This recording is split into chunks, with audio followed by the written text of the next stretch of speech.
بسم اللہ الرحمن الرحیم۔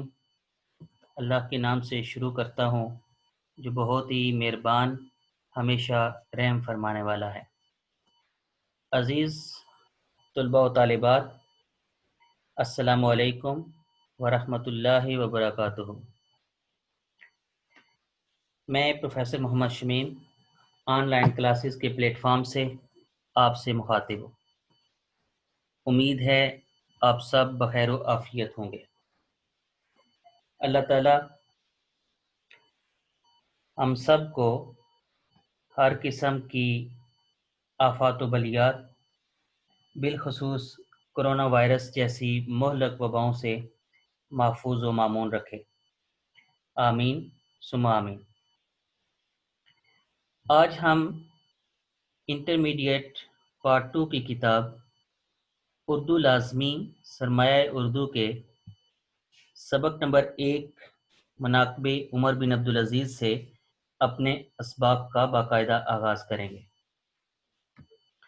لیکن اس سے پہلے کہ ہم سبق کا آغاز کریں، میرا یہ پیغام طلباء و طالبات کے ساتھ ساتھ والدین کے لیے بھی ہے کہ ایک ایسے وقت میں جب کرونا وائرس کی روک تھام کے لیے سکول، کالجز اور تعلیمی ادارے بند کر دیے گئے ہیں، آن لائن تعلیم کی ضرورت کا احساس اور بھی شدت سے ابھر کر سامنے آیا ہے۔ اس لیے کہ کرونا وائرس سے پیدا شدہ صورتحال سے سب سے زیادہ طلباء کا تعلیمی سال متاثر ہو رہا ہے۔ ہم سب کو یہ بھی ذہن میں رکھنا ہوگا کہ اگر یہی صورتحال آئندہ چند ماہ تک جاری رہی تو دیگر شعبہ جات کی طرح تعلیمی میدان میں بھی بہت نقصان ہو سکتا ہے۔ لہٰذا آن لائن کلاسز کے علاوہ دوسرا کوئی ایسا حال پیش نظر نہیں ہے جس کے ذریعے جامع انداز میں تعلیمی سرگرمیوں کو جاری رکھا جا سکے۔ لہٰذا آپ نے ان لیکچرز کو سنجیدگی سے لینا ہے اور ٹائم ٹو ٹائم کور کرنا ہے۔ ان لیکچرز کا سب سے بڑا فائدہ یہ ہے کہ آپ انہیں ایک بار جب ڈاؤن لوڈ کر لیں گے تو پھر بار بار سن کر اور دیکھ کر کما حقہ استفادہ کر سکیں گے۔ تو آئیے شروع کرتے ہیں۔ عزیز طلباء و طالبات، ہم اس سبق کو 3 مختلف ویڈیو لیکچرز کے ذریعے کور کریں گے۔ پہلے نمبر پر آج ہم اس سبق کے عنوان کی وضاحت کریں گے۔ اس کے مصنف اور ماخذ کے بارے میں تفصیلات بھی آج کے اس لیکچر میں شامل ہیں۔ علاوہ ازیں سبق کے مرکزی خیال اور مناقب عمر بن عبدالعزیز کے اہم نکات پر بھی بات ہوگی۔ نیز ایسی بہت سی ایسی معلومات جو اس سبق سے متعلقہ ہیں ان کا بھی مفصل تذکرہ کیا جائے گا۔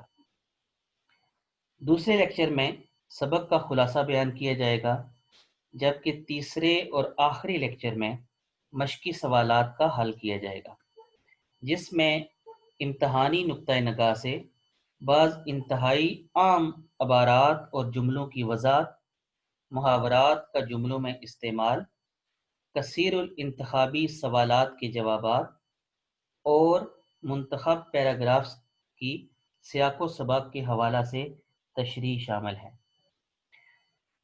عزیز طلباء و طالبات، سبق کے آغاز سے قبل میں چاہوں گا کہ اس تحقیقی مضمون یعنی مناقب عمر بن عبدالعزیز کے ماخذ و مصدر اور اس کے مصنف کے بارے میں بھی تھوڑا سا بتاتا چلوں۔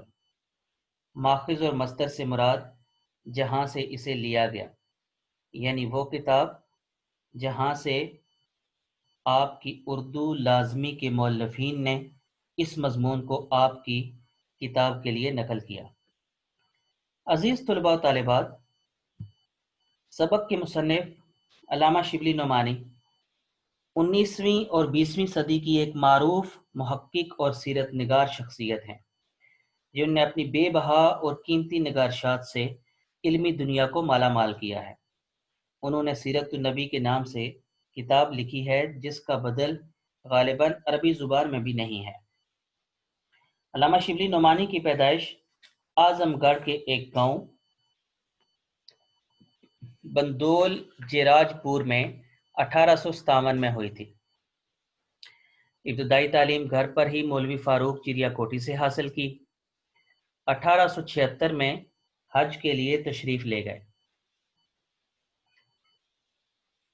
واپس آ کر وکالت کا امتحان بھی پاس کیا، مگر اس پیشہ سے دلچسپی نہ ہونے کی وجہ سے علی گڑھ تشریف لے گئے اور سر سید احمد خان سے ملاقات ہوئی۔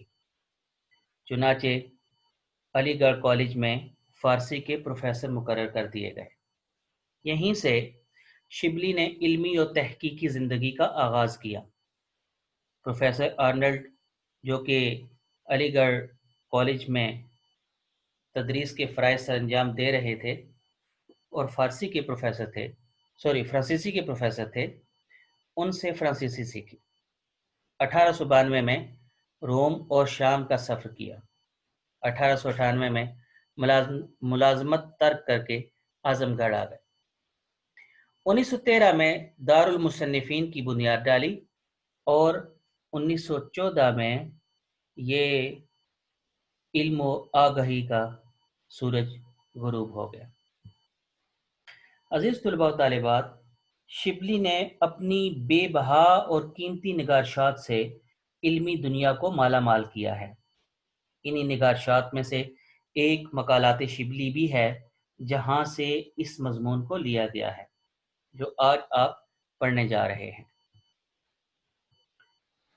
عزیز طلباء، علامہ شبلی کی دیگر تصانیف میں الفاروق، سوانح مولانا روم، علم الکلام شبلی، المامون، موازنہ دبیر و انیس، شعر العجم، مقالات شبلی، سیرت النعمان، سیرت النبی صلی اللہ علیہ وسلم اور الغزالی شامل ہیں۔ عزیز طلباء و طالبات، آپ کے آج کے اس سبق میں، جسے مناقب عمر بن عبدالعزیز کے نام سے موسوم کیا گیا ہے، جس عظیم ہستی کے اوصاف کا تذکرہ ہے، ان کے تعارف سے پہلے آئیں لفظ مناقب کے بارے میں جان لیتے ہیں کہ مناقب کسے کہتے ہیں۔ مناقب منقبت کی جمع ہے۔ منقبت نقب سے ہے۔ نقب کے لغوی معنی تلاش کے ہیں، یعنی اگر کسی شخصیت کے کردار، فضائل اور خوبیوں کو تلاش کر کے بیان کیا جائے تو یہ منقبت کہلاتا ہے، اور اگر سخن کے حوالے سے دیکھا جائے تو ان خوبیوں کا منظوم بیان منقبت کہلائے گا۔ جیسا کہ لفظ حمد، اللہ کی تعریف، اور نعت رسول اللہ صلی اللہ علیہ وآلہ وسلم کی تعریف کے لیے آتا ہے، ایسے ہی اردو شعراء اور نثر نگاروں کے ہاں وہ صنف جس میں اہل بیت، صحابہ کرام اور بزرگان دین کی تعریف کی جاتی ہے، منقبت کہلاتی ہے۔ اس کی روایت عربی، فارسی اور اردو زبان میں بہت قدیم ہے۔ عزیز طلباء، ایسے ہی کتاب المناقب کہا جاتا ہے ایسی کتاب کو جس میں کسی قوم، جماعت یا فرد وغیرہ کے فضائل کے بارے میں روایات جمع کی جاتی ہیں، جیسا کہ امام نسائی کی کتاب خصائص علی۔ عزیز طلباء و طالبات، سبق مناقب عمر بن عبدالعزیز میں جس عظیم ہستی کے فضائل اور اوصاف کا تذکرہ ہے، آئیے نہایت اختصار سے ان کے بارے میں بھی اور ان کے اس قبیلے کے بارے میں بھی جان لیتے ہیں جس نے خلافت راشدہ کے بعد تقریباً 100 سال تک مسلمانوں پر حکومت کی۔ عزیز طلباء، عمر بن عبدالعزیز بن مروان بن حکم، آپ کی کنیت ابو حفص تھی، خلافت بنو امیہ کے 8ویں خلیفہ مقرر ہوئے۔ سلیمان بن عبد الملک کے بعد مسند خلافت پر متمکن ہوئے۔ انہیں ان کی نیک سیرتی کے باعث 5واں خلیفہ راشد بھی کہا جاتا ہے، جبکہ آپ خلیفہ صالح اور عمر ثانی کے نام سے بھی مشہور ہیں۔ عزیز طلباء، بنو امیہ جس سے کہ حضرت عمر بن عبدالعزیز رضی اللہ تعالی عنہ کا تعلق تھا، قریش کا ایک قبیلہ ہے جو امیہ بن عبد شمس کی اولاد ہے۔ ابتدا میں یہ قبیلہ اسلام کے خلاف تھا، تاہم بعد میں انہوں نے اسلام قبول کر لیا۔ حضرت عثمان بن عفان رضی اللہ تعالی عنہ اسی قبیلے سے تعلق رکھتے تھے، جو بعد میں تیسرے خلیفہ راشد بنے۔ اس کے علاوہ معاویہ بن ابو سفیان بھی اسی قبیلے سے تعلق رکھتے تھے، جنہوں نے سلطنت بنو امیہ کی بنیاد رکھی۔ عزیز طلباء، سبق میں بار بار آپ کو خلفائے بنو امیہ یا سلاطین بنو امیہ کے الفاظ پڑھنے اور سننے کو ملیں گے۔ آپ اس سے قبل جان چکے ہیں کہ بنو امیہ کے قبیلے نے خلافت راشدہ کے بعد تقریباً 100 سال تک مسلمانوں پر حکومت کی۔ یہ خلفائے بنو امیہ یا سلاطین بنو امیہ کون تھے؟ آئیے ان سلاطین کے بارے میں بھی جان لیتے ہیں۔ نیز ان سلاطین میں سے حضرت عمر بن عبدالعزیز کس نمبر پر خلیفہ بنے یہ بھی دیکھ لیتے ہیں۔ معاویہ بن ابو سفیان 661 عیسوی سے 680 عیسوی تک حکمران رہے۔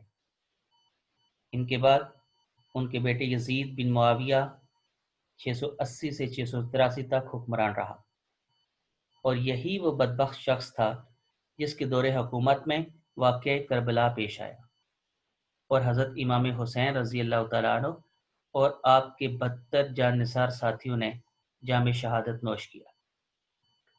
یزید بن معاویہ کے بعد اس کے بیٹے معاویہ بن یزید نے 683 سے 684 تک حکومت کی۔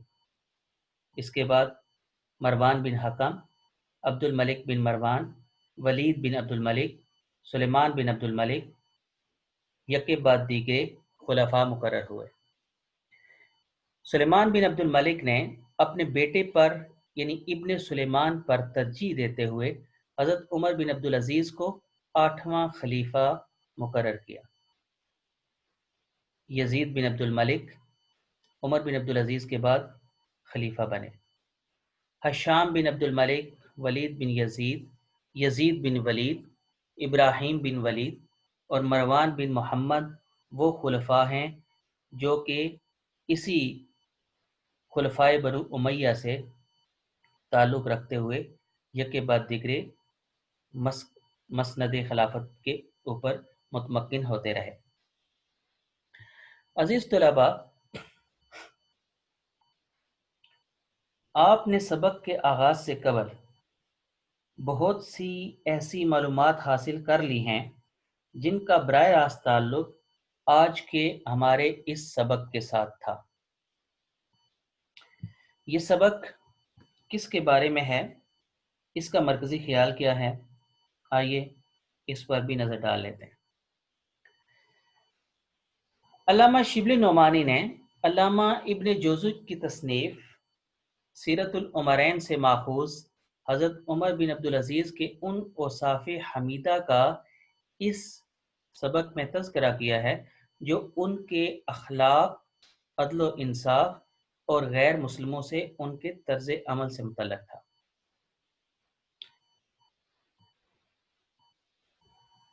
یہ سبق مناقب عمر بن عبدالعزیز کون سے اہم نکات کا حامل ہے، انہیں واضح کر کے ہم اپنے آج کے اس ویڈیو لیکچر کے اختتام کی جانب بڑھیں گے۔ اس سبق میں علامہ شبلی نعمانی لکھتے ہیں کہ میری ان معلومات کا ماخذ سیرت العمرین ہے۔ چنانچہ علامہ ابن جوزی رحمۃ اللہ تعالی علیہ نے سیرت العمرین میں حضرت عمر بن عبدالعزیز رضی اللہ تعالیٰ عنہ کے ان اوصاف حمیدہ کا تذکرہ کیا ہے جو ان کے اخلاق، عدل و انصاف اور غیر مسلموں سے ان کے طرز عمل سے متعلق ہیں۔ حضرت عمر بن عبدالعزیز غیر مسلموں کے ساتھ انصاف اور عدل کے تقاضوں کا خیال رکھتے تھے۔ آپ نے بنو امیہ کی ان تمام جاگیروں کو جن پر انہوں نے زبردستی قبضہ جما رکھا تھا، ان کے اصل حقداروں کو واپس لوٹا دی اور سفارش قبول نہ کی۔ آپ نے آزادی اظہار رائے اور حق گوئی کو پروان چڑھایا۔ لوگ بغیر کسی ڈر اور خوف کے آپ کے فیصلوں پر بات کر سکتے تھے۔ حضرت عمر بن عبدالعزیز رضی اللہ تعالی عنہ نے پیش رو سلاطین بنو امیہ کے آمرانہ انداز حکمرانی کو بدل کر مساوات اور جمہوریت کے اسلامی اصولوں پر اپنی حکمرانی کی بنیاد رکھی۔ آپ نے خلیفہ وقت اور ایک عام آدمی کے حقوق کو برابر تصور کیا اور ساری زندگی اسی پر عامل رہے۔ حضرت عمر بن عبدالعزیز نے حضرت عمر فاروق رضی اللہ تعالیٰ عنہ کے دور خلافت کی اصلاحات کو نافذ کیا۔ آپ رضی اللہ تعالیٰ عنہ نے پہلے اپنی ذات اور اہل و عیال سے احتساب شروع کیا اور عہد فاروقی کو دنیا میں پھر سے واپس لا کر آپ نے ثابت کر دیا کہ واقعی آپ عمر ثانی ہیں۔ آپ منکسر المزاج اور تحمل و برداشت کا پیکر تھے، لیکن کچھ بھی دنیا میں آپ نے نہ بنایا۔ کل ملا کر 17 دینار بطور ترکہ چھوڑے، ان میں سے بھی 7 دینار آپ کی تجہیز و تکفین پر خرچ ہو گئے۔ عزیز طلباء، سبق کے اہم نکات کے ساتھ ہی آج کے اس لیکچر کا اختتام ہوتا ہے، اور انشاءاللہ العزیز ہم دوسرے ویڈیو لیکچر میں سبق کا خلاصہ بیان کریں گے۔ تب تک کے لیے اجازت دیجیے۔ اللہ حافظ۔